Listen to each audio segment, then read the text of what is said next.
And it's the one about the time when I went mountaineering. Oh, if you don't mind, Mr. Miller, I'd rather you didn't tell that one now.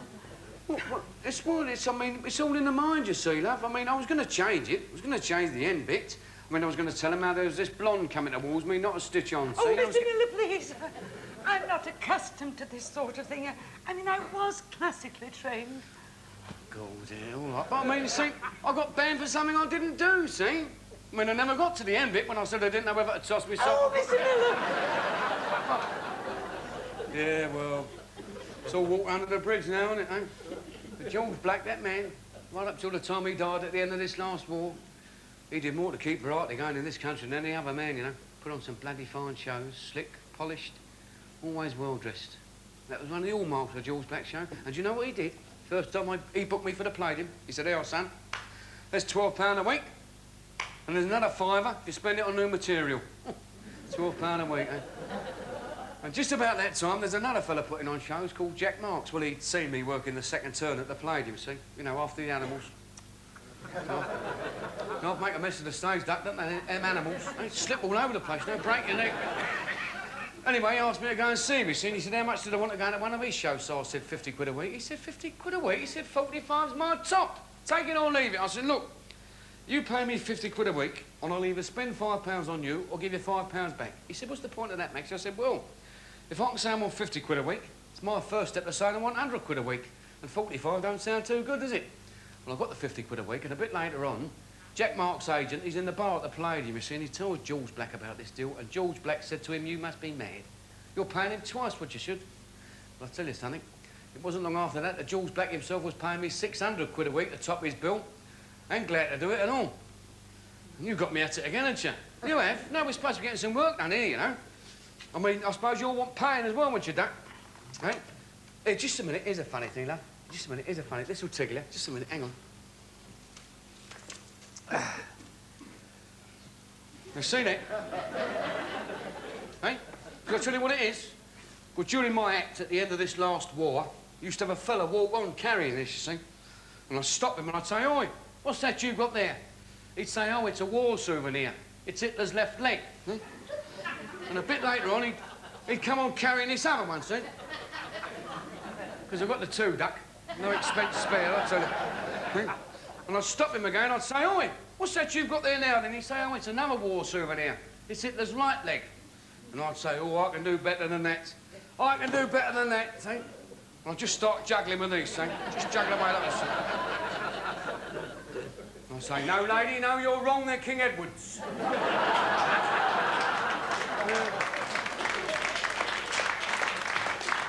Never mind, ha, ha, ha. We've got to get some work done, don't we, Duck? Eh? I mean, you're not taxing your strength, love, eh? I don't want you to be overdoing it, because you might be needing it later on, mightn't you? Come to think of it, I don't suppose so. Let's see what we've got next, Duck. Here. Oh, yes, let's do that one, yes. You all right? Right. Off you go, Duck. That's it. I never fall in love with the first girl that I meet. I like to find out first if she lives down my street. I play the waiting game, on that you may depend. To find the girl I'm looking for, I'll get there in the end. I don't like a girl too short, I don't like a girl too tall. As long as she's a sport, for me she's bound to fall. I don't like a girl with brains, I much prefer a dunce who'll stop me and buy one. She'd like to try one, and I'll try and make once. There's worse, Duck, worse. I don't like a girl a bit, stuck up and brags a lot, and says that she's got it, what the others haven't got. They all look alike to me. I'm meeting her tonight, and if she's got that which she thinks is it, then I think I'll be all right. There's even worse, worse. I don't like the girls who paint their cheeks just like a rose. They may look what they ain't, with powder on their nose. They're painting their toenails. The thing that makes me vexed is the way they're dressing. They got me guessing. I wonder what they're going to paint next. See that? See that? She got a touch of the giggles in the middle there, didn't she, eh? Came over all unnecessary. Here's one, this'll kill her. This'll kill her. Now, Duck, here's one, here's one. This tramp, he stopped this woman, he said, "I haven't eaten for 5 days." And she said, "Well, my good man, you'll just have to force yourself, won't you?"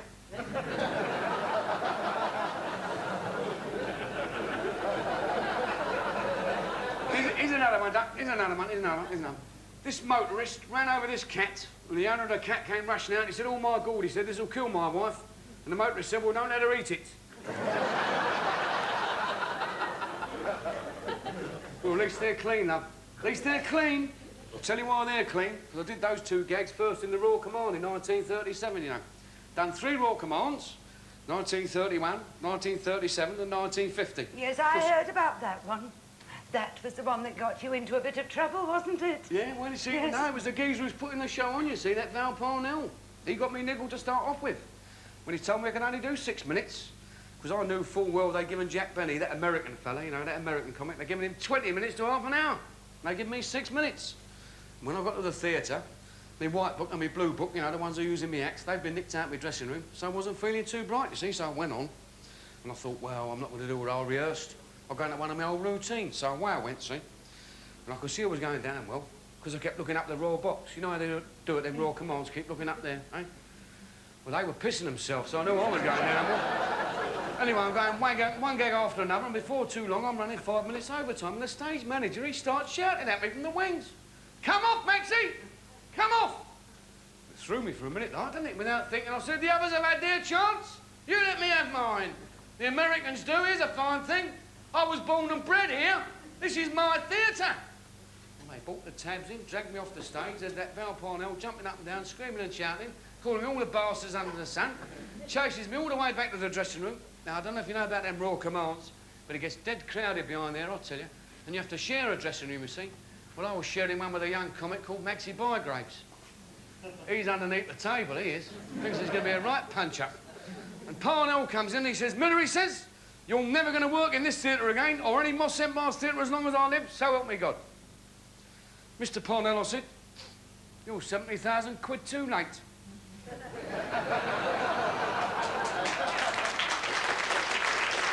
Yeah, well, so we'll walk under the bridge now, Nick, because I'm back there next week. And like I said, it's cost him 1,000 quid a week this time. Now, love, there's $1/2. You get yourself something to eat, Duck. I've got a bit of something to do in the green room, because I've got to be off now. Because I've done a bit of everything in my time, you know, love. Radio, variety, films. Oh, yes, you didn't know I've been in films, did you? Yes, yes, yes. I did a film with John Gielgud. Not bad, not bad. Not so bloody good either, I'll tell you that. No, well, I could never work with a script, you see. Never work with a crowd. No, there's only one place where Max is in his proper element. That's on my own, down the front, with a real live audience, because, well, you can't describe it, really. There's a kind of magic, warmth, contact. I fell in love with Mary from the dairy, but Mary wouldn't fall in love with me. Down by the old mill stream, we both sat down to dream. Little did she know that I was thinking up a scheme. The wife, if ever she did leave me, and the moment that she does, then I'll be free. There's a little girl I know, I'll take her and I'll show where Mary from the dairy fell for me.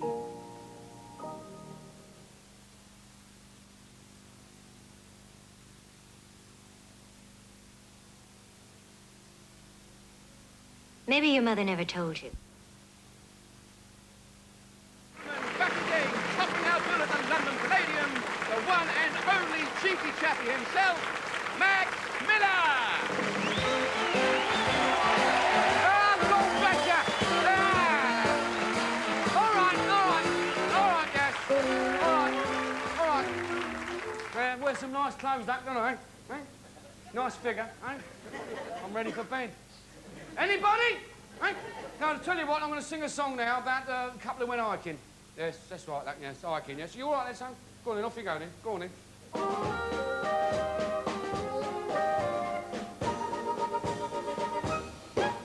A boy and a girl went out hiking. Of course, they were both wearing shorts. They stopped at the old Pig and Whistle, and there had a couple of ports. And when they came home the same evening, the neighbours all started to quiz. For he came home late wearing her shorts, and she came home late wearing his. La la la la la la la la la.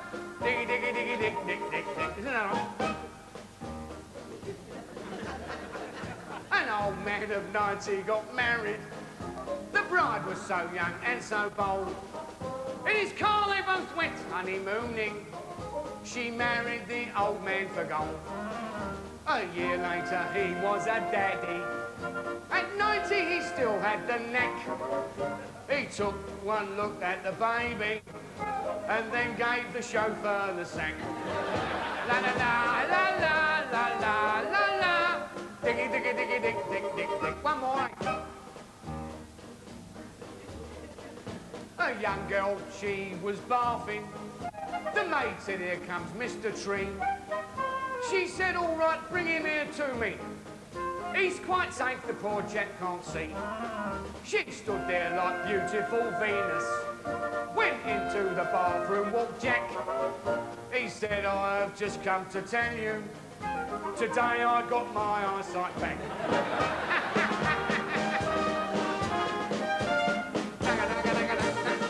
That's it. Here.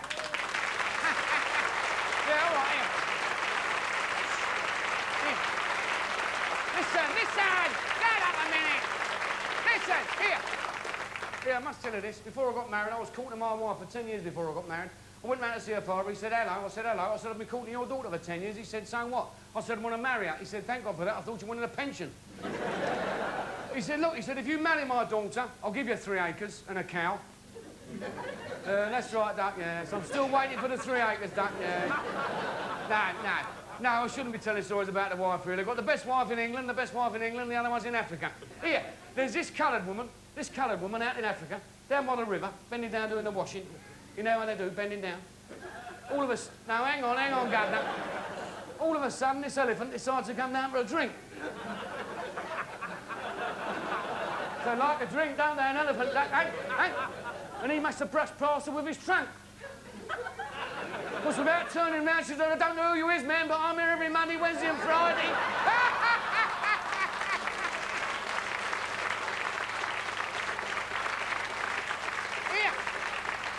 Here, I must tell you this. Here, many years ago, whilst I was up in one of these northern towns looking for digs, I couldn't find digs anywhere, you know. And I went round knocking on the door, and this beautiful woman came to the door. She said, yes. I said, hang on, I haven't asked you yet. She said, you want food? I said, why, is there anything else? Quick, like, see. I said, yeah, all right, I'm glad you came, son, I'll tell you. So I said, can you put me up for a few weeks, Doc? She said, I'm sorry, I'm full up at the moment. I said, well, surely you can squeeze me in the back room somewhere. She said, I can, but I haven't got time at the moment. She said, it's £3.10 a week, all in, and I don't want any children. I said, well, I'm not married, Doc. I'm not married. I've always been round-shouldered. So she said, look, she said, you can sleep with baby if you like. That'll cost you £1. I said, leave off. I can walk about all night and get wet through. So she said, all right, then have the couch in the front room. That'll cost you £1. So I went to sleep on the couch in the front room, and in the early hours of the morning, this beautiful blonde came in with a cup of tea. I said, who are you? She said, my name's Baby. Who are you? I said, I'm the mug who slept on the sofa all night. Yeah, no, before I came into this game, I worked in the circus, Billy Smart's circus. Not the Billy Smart there's today, of course, his father, because I'm a lot older than Billy, see? And he said to me one day, he said, here, Max, he said, how would you like to be a lion tamer? I said, not a lot. He said, there's money in it. I said, what do I have to do? He said, all you got to do is go in the lion's cage and stick your head in his mouth. I said, I should say so. He said, oh, you're scared? I said, no, I'm not scared. I'm just careful. He said, there's no need to be scared of that lion. That lion's as tame as a kitten, was brought up on milk. I said, well, so was I, but I eat meat now. Anyway, he advertised for this lion tamer, you see, and this beautiful blonde came along. You know how out today, well out in front, nice roll top desk. That's a lot of Madame Norgum, that's the ironing board stuck up there, I'll tell you. Anyway, he said, well, would you go into the lion's cage? She said, yes, of course I will, because I'm a lion tamer. So she went in the cage, you see, and the lion, he made a dash towards her. She thought quick, undid her zip, and all her clothes fell off, and she stood there naked as the day. And the lion, he stopped. And he started to walk very slowly towards her, and when he got close enough, he started to lick her all over. He did, licked her all over. And the governor said to me, would you do that? I said, yes, get the lion out. Here's a funny thing. Now, this is a funny thing. I went home the other night. Now, that is a funny thing. I went in the back way, through the kitchen, into the front room. There's a fella standing there, not a stitch on. Can you imagine that, Duck, eh? how's your memory, girl, eh? Just his hat in his hand, eh? And I called the wife and I said, who's this? She said, don't lose your temper, Miller, don't go raving mad. I said, it's only a fair question, who is he? She said, he's a nudist and he's coming to use the phone. It's a clever one from the wife, isn't it, eh? No, I took her to Bournemouth the other week, took the wife to Bournemouth the other week, and the hotel manager said, I'm sorry, I'm full up. I said, come on, you must be able to find us a room somewhere. He said, well, you can have the bridal suite if you like. I said, leave off, I've been married for 30 years. He said, well, you can have the ballroom because you don't have to dance. So I took her down to the restaurant for a meal. We had a nice meal, and the waiter, he bought the bill, £4.10. I said, here, what's this, £4.10? We've only had £2 worth. What's the other £2.10 for? He said, that's for the use of the cruet. I said, never touched the cruet. He said, it was there if you wanted to. Anyway, I gave him the £2, and he said, where's the other £2.10? I said, that's for kissing the wife. He said, I never touched the wife. I said, she was there if you wanted to. And once... There'll never be another, will there, Never be another, no. Yeah. And whilst we were down there at Bournemouth, I took her to a variety show. There was these 2 comics on the bill, and the stuff they were coming out with, you'd never believe it. I'll tell you, shocking. I mean, I'd never tell a gag like that.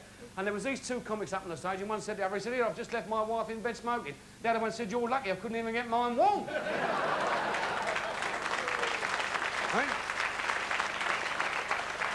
I took the vanity from the peacock, the cunning from the fox, the brains from the jackass, the jawbone from the ox, the venom from the viper, the stinger from the bee, put them all in my woman and bunged her onto me. Now I'm going to sing another song now. All about a girl called Lulu. Now, during this number, I should be doing the dance, because I'm not sparing myself tonight, I'll tell you. I should do 2 choruses, and I should do a soft shoe dance. I should do a schottisch. Yeah. That means I should fly about all over the stage, and I should want some catching and all, I'll tell you. When I get to about here, I'll go over twice.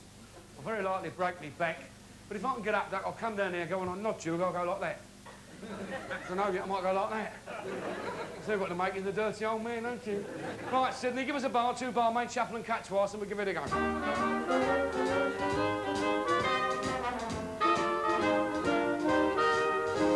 Lulu, I know that you do think that I've been fooling all along. No matter what I do, I somehow know that you always seem to get me wrong. Lulu, I wouldn't fool you. I'm always saying nice things to you. I'll take you to the country each Sunday for a trip. And as we climb the hills, I'll walk behind in case you slip. Lulu, I wouldn't fool you in anything I say or do.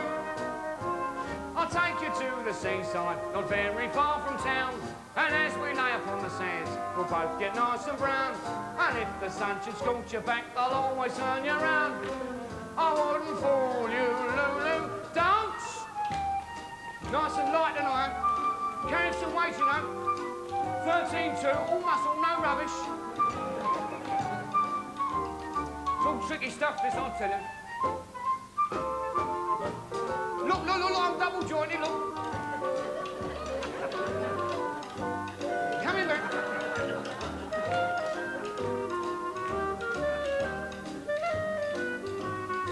Going over. I wouldn't fool you, Lulu. Oh, bless up.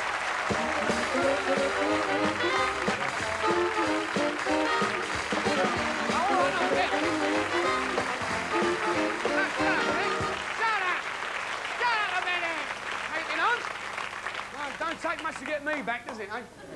All that bobbing in and out, you know, don't get any more money, you know. Don't get any more money. Yeah, I must say about this, there's these 20 women in hospital ward, a maternity ward, and the doctor is doing the rounds. And he said to the woman in the first bed, he said, when are you expecting your baby, duck?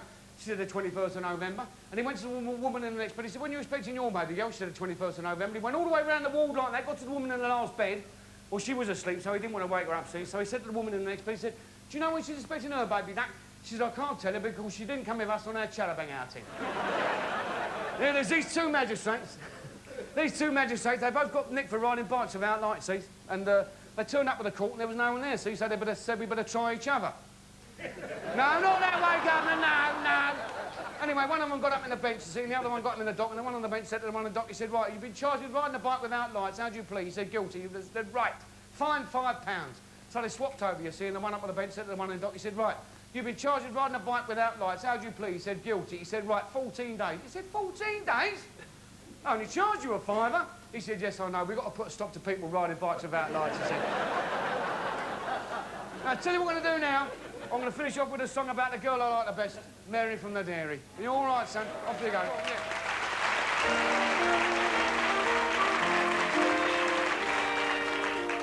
I'm known as the cheeky chappie. The things I do are snappy. That's why the pretty girls all fall for me. In love I never vary. I don't do things contrary. Ask Mary from the Dairy is the key. I fell in love with Mary from the Dairy, but Mary wouldn't fall in love with me. Down by the old mill stream, we both sat down to drink. Little did she know that I was thinking up the scheme.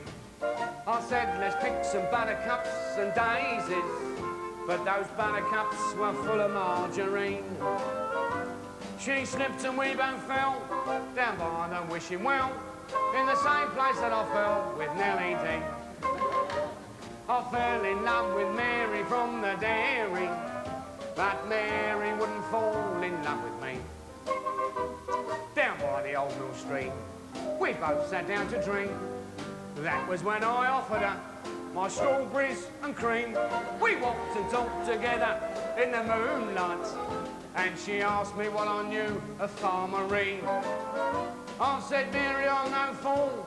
You can't milk barley's bull. That's when Mary from the Dairy fell for me. One more. I fell in love with Mary from the Dairy, but Mary wouldn't fall in love with me. Down by the old mill stream, we both sat down to drink. Little did she know that I was thinking up a scheme. The wife, if ever she did leave me, and the moment that she does, then I'll be free. There's a little girl I know, I'll take her and I'll show where Mary from the Dairy fell for me. 10 off! God bless you!